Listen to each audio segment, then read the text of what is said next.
Hello, and welcome back to the Record of the Ear, the podcast where I shout all of my opinions into the void about whatever album I'm listening to that week that I'm obsessing over, and this week is no different. I am your host, Ryan Lark, and the album that I have been absolutely obsessed with over this week is not a new one. It's quite old, actually.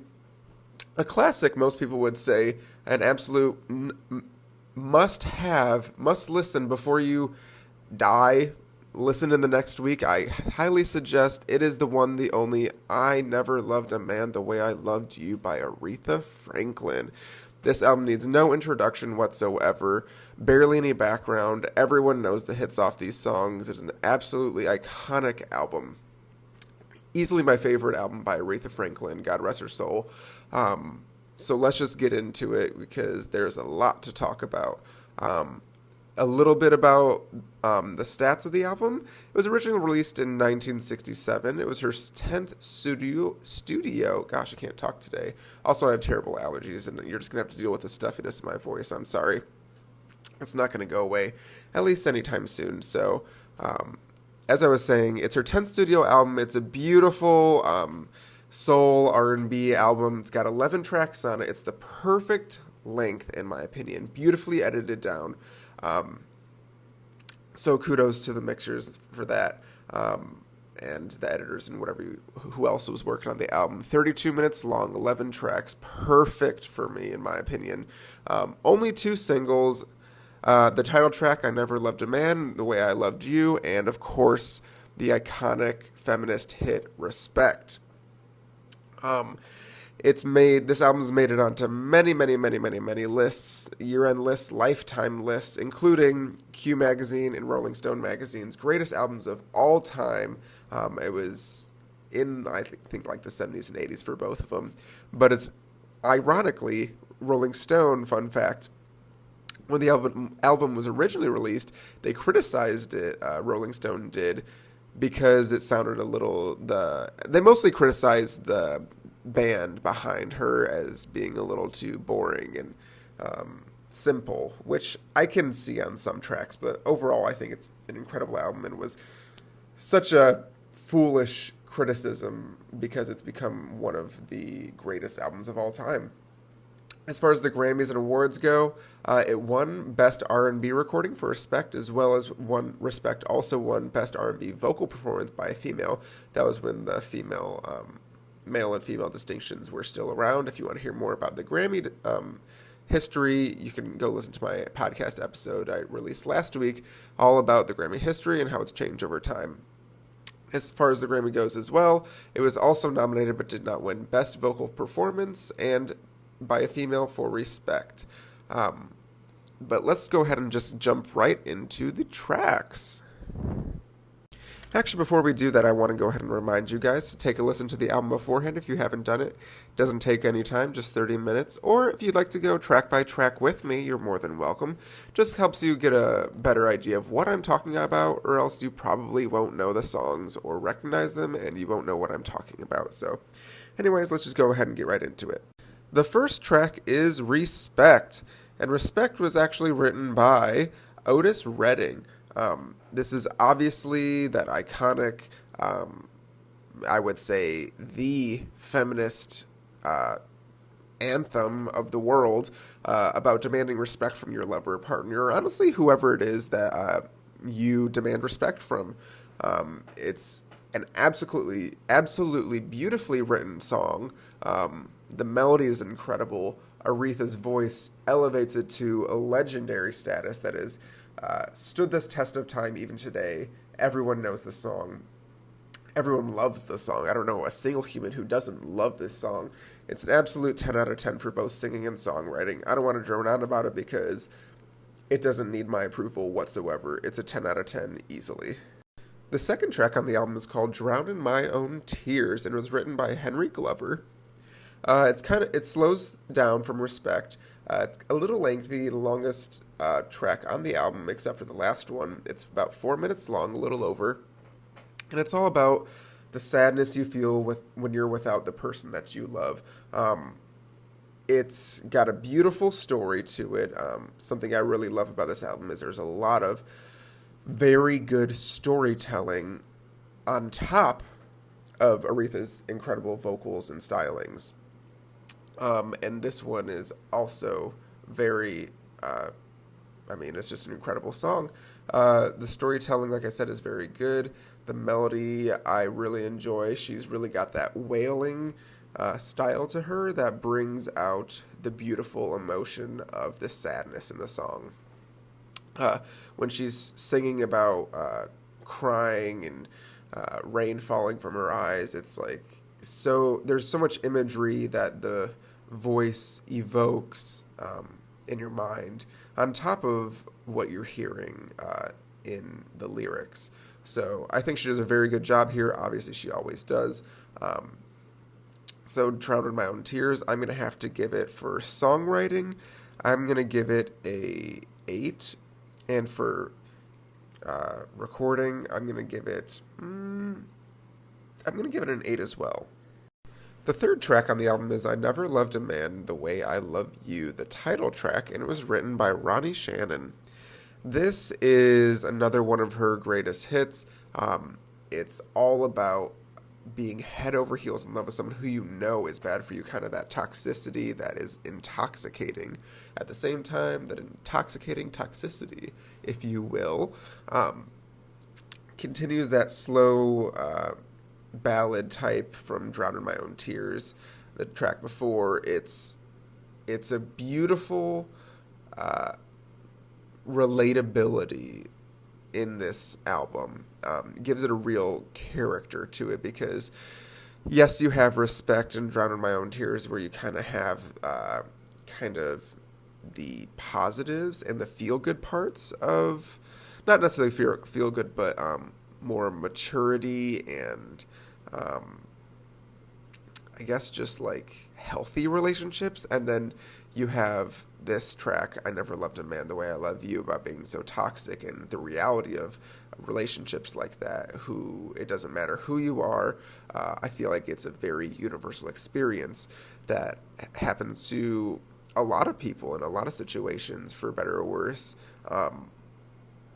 And I just think that's why it's just such a classic for her, not only because she sings incredibly on here. I mean, I don't think there's a single track she's ever sang that wasn't absolutely incredible, but it's just so relatable, and she brings out, because she has, if you know anything about Aretha, she's experienced a lot of toxic relationships. And I think that's why she's able to evoke such emotion and make it so personal when she sings it, in particular, not just a beautiful performance, but also a relatable and personal performance as well. So, as far as writing, I'm going to go ahead and give it a 9 out of 10, and for recording, I'm going to give it a 9 as well. The fourth track on the album is called Soul Serenade and was written by Curtis Owsley and Luther Dixon.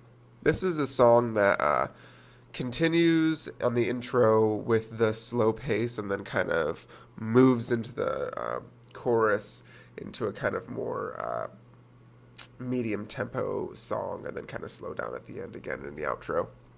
It's all about being in love with someone, but they don't reciprocate that love. And then kind of like that having other people fawn over you, but the one that you fawn over doesn't exactly feel the same way about you. Kind of just perpetuating those feelings, that cyclical feeling. It's a really interesting song choice. I think the reason that this works is because Aretha is able to bring it to life. When this is the song that I think the Rolling Stones might have picked out and kind of picked on when they gave that the initial critical review of the album, because I can definitely tell the horns in the song are very wah, wah, wah. I mean, that's literally what they do the entire song. And it gets very repetitive and very boring very quickly, but the only saving grace is Aretha's voice and her musical talent, point blank, period. That's the only. I don't think the writing here is particularly fantastic. I think the melody is good. The melody is good, not great. The writing, the lyrics is fine. It's fine at best. Uh, it just tells a pretty basic story that I don't think is that innovative. And the melody isn't that great that it kind of deserves to be sang by Aretha, honestly, in my opinion. But she does a great job singing it, so props to her. I would not skip it by any means, but I also would not seek it out unless I was already listening to the album. So for songwriting, I'm going to go ahead and give it a 5. And for recording, I'm going to give it a 6 because the horns are bring it down for me. It's very disappointing, but it's obviously, like I said, not a skip. The 5th track on the album is Don't Let Me Lose This Dream by Aretha Franklin and Ted White, the first track that Aretha written on this album. This song is all about loving someone and only wanting them. There's a definite insecurity vibe here, despite the lover reassuring them constantly that they love them as well.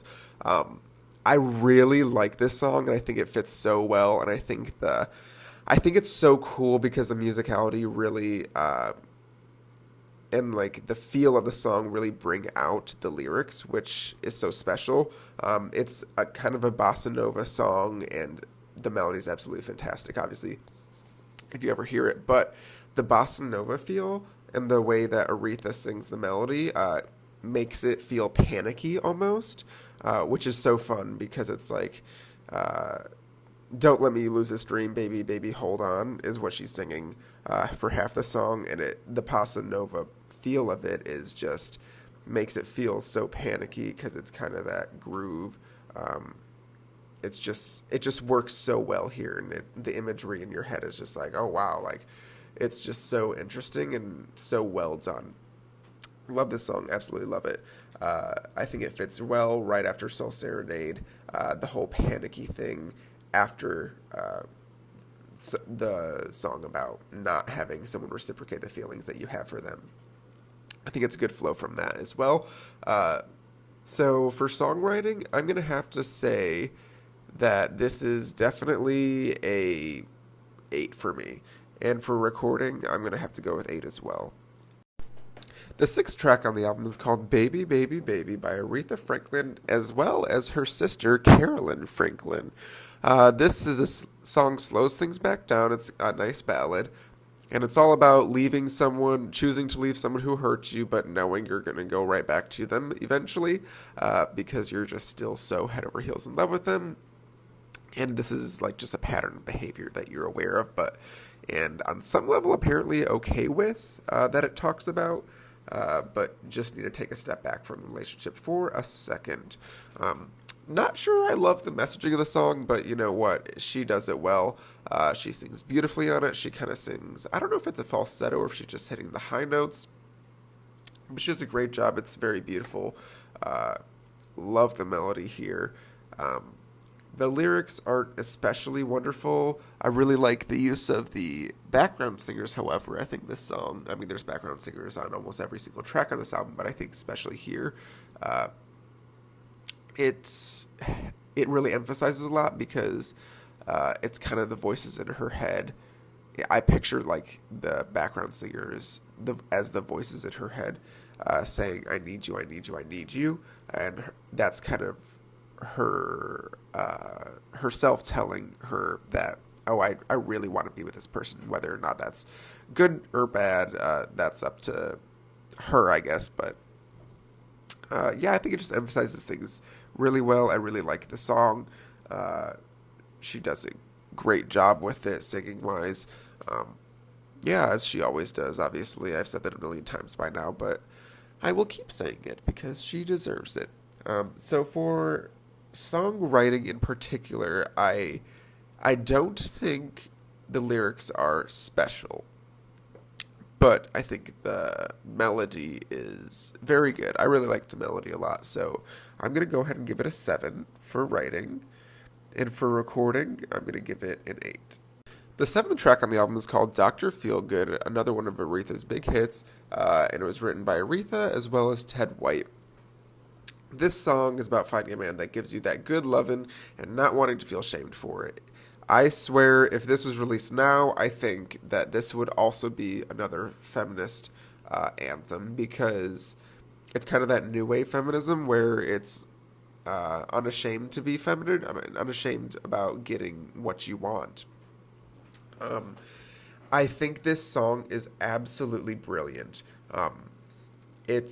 It starts with that church organ and as well as Aretha, and I think that's so intelligently done because a lot of shame, the song is about not wanting to feel shame for having sex with someone that you want to have sex with because it's great.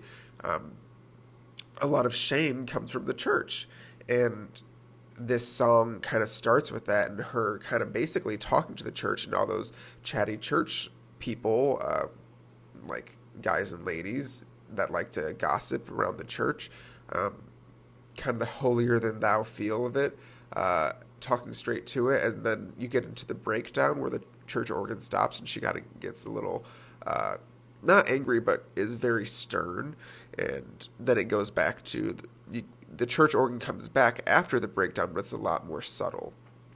And I think it's just such a very intelligently composed song, as well as the lyrics are good and fun. I think this is such a fun song. It's such a good song. Aretha sings beautifully on this. She really emphasizes and hits those stylistic notes very exceptionally. Love it, love it, love it. So for songwriting, I'm going to give it a 9. Actually, no, I'm just going to give it a 10. And for recording, I'm going to give it a 9. The 8th track on the album is called Good Times. This is a cover written by Sam Cooke. This song is all about that feeling of being absolutely exhausted at the end of the day. And just being like, you know what? I'm tired. I want to have a good time and be like, I'm just going to stay here and I'm going to have a good time. I don't care what comes tomorrow. I don't care what I had to go through today. I'm just going to be here and have a good time and live in the moment right now because that's just what I need right now. I think this is such a fun song. It's been covered 100 times, hundreds of times. And Aretha does it absolute justice, obviously, because she always does. She does a great job lifting up the melody and embodying that rock and roll feel while still bringing it back to the gospel roots as well as R&B roots. Um, I think, like I said, the writing is really good here.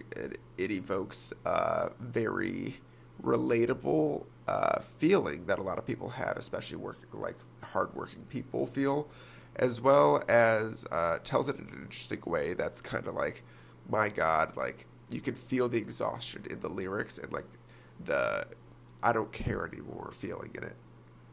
And Aretha really embodies that in this song, and I think she does a really good job with it. So as far as writing, I'm going to give it an 8, and for recording, I'm going to give it an 8 as well. The 9th track on the album is Do Right Woman, Do Right Man, written by Dan Penn and Chips Moman. Moman? I don't know how to say it.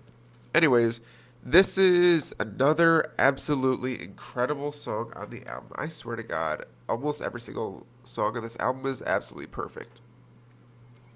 It's kind of got that same message as Respect, all about demanding respect and loyalty of your partner against temptation or whatever else tribulations you might have throughout the relationship, and demanding to be seen as an equal to them. Not it's no longer the it's a man's world, quote unquote. It's a everyone's world, not just a man's world. Everyone should be seen as equals, and everyone should have the same rights and abilities to do things as men did and do. It's a beautiful, slow ballad that has such great background vocals, as well as obviously Aretha's slow down, soulful, very clear, heart wrenching, that hits you in the gut talent and stylings that I mean it's just such a slow and purposeful song that you know she really feels. As a woman of color in the 60s when this album came out, I can only imagine how deeply she felt this message and demanded this message to be heard by everyone. So you can really get that vibe from her as she's singing it and as you hear it. So I think it's just a beautiful song. I don't know how it could possibly be better than it is already. I think they did a great job with it. I think the songwriting is done really well here. I think the melody is really great. I think the obviously the vocals were there every single time. So as far as songwriting, I'm gonna give it a 9, and then for recording, I'm gonna give it a 8.5. The 10th track on the album is called Save Me. It was written by Aretha, her sister Carolyn, and Curtis Owsley. This song is kind of an up-tempo song about knowing that you're falling back in love with someone that you know isn't good for you, but you're still doing it anyways. It's such a fun, short, quick song that has a very 70s feel, even though it was in the 60s that it was recorded. It's just got such a beautiful, fun, groovy background guitar, horn melody that I just absolutely love, and it fits so well with her soulful voice for some reason, which I would not expect. It's just so fun. I love when she hits those high notes. It's so cool. Like, you can just really hear like, oh, wow, she is so talented when you can hear those high notes, because she's just singing Save Me a bunch of times, mostly. It's like a very short story where she's singing Save Me a bunch of times, which that's not any disrespect to her, to the songwriting of these songs. It's just what it is. I still like the writing of the song. I think it's good. Again, it's not fine. It's not great. It's good. But I think the melody is really what's good here, and I think the melody is what's special about this song, I should say. And obviously her vocals are there, so it elevates to a great song. So I'm going to have to give it, for writing, I'm going to give it a 7. In recording, I'm going to give it a 7.5. The last track on the album, the 11th track, is another cover of Sam Cooke's song, A Change Is Gonna Come. This is a very, very soulful, heavy organ song about having a hard life with a lot of difficult experience, but believing and having to believe that there is a higher purpose for it, that whether that's a God or whatever. In this song, it's very emphasized that it is a God that's God had a plan, and God had a reason for giving you such a difficult life, and the song's just talking about, I guess, he's challenging you on purpose, which I have my hiccups about, but I think this is a beautiful song. I love the intro into it. I love the organ, and I love Aretha's soul that she brings to the song, because she does come from a very gospel background, and she's the queen of soul. There you go. So she just has a beautiful way of powering through this song, and not in a bad way that I'm meaning that. It's just such a powerful, wonderful song. And especially, it's just a great way to end the album, which I can get into a little bit later. But yeah, I just think it's such a beautiful song, and it's such a nice, lovely way to end the album. I think the songwriting is fine. It's a little repetitive, I have to say, but the way she sings it, the way the melody is written, it doesn't get boring. You do notice that it's a little repetitive, but only after hearing it a couple times is when I started to catch on, like, oh, this is like very much the same over and over again. But like I said, the melody makes you forget about that for at least a little bit, so props to that. And for that reason, I'm probably going to give it a 7 for songwriting, and recording, I'm going to give it an 8. As far as the overall album cohesiveness, I think the obvious message here, and the thread throughout this, is relationships and love, and the different kinds of relationships you have as you live your life. I think that as far as storytelling goes, individual songs, for the most part, had a very good storytelling, but throughout the whole album, I'm not sure it follows a clear story. Again, I don't really know why they had the album order that they did and why they placed them in the correct order or the right order they ended up with. But if I had to choose, if I had my druthers, if you will, I would probably reorder it so it tells a story of maturing relationships. Uh, Maybe put respect a little bit towards the middle. Uh, I think start with kind of the immature songs about being in love with someone that doesn't reciprocate it, being in love with someone and falling for someone and going back to someone who is bad for you towards the beginning, and then maybe tell a story of going from that and learning from it and ending up demanding respect because of those relationships and not being ashamed with Dr. Feelgood. Maybe have good times be a transition between those two. I think that might be a good choice as far as storytelling goes, and then end up with Save Me, maybe leave Save Me, and A Change Is Gonna Come as the last two. Actually, no, scratch that. Save Me is one of those kind of quote unquote immature songs, or songs about immature love, I should say. So I would put that towards the top, but definitely I would probably end it with A Change Is Gonna Come. I think that's a really good song that kind of clinches the thread, ties it all up, and ends it with a higher power, a higher purpose for all of the stuff that you went through. I really like that as a ender. I think Respect is a good way to start it, but as far as storytelling, I'm not sure it makes sense. I just don't think that's what it makes sense. I think maybe they did that because it is the biggest hit on the album, so they wanted to put it first to draw in attention, but I would have just done it differently because I don't really care about that. But I'm also not a music producer, not trying to sell records. But as far as cohesiveness goes, I'm going to give it out of 10 probably a 7.5.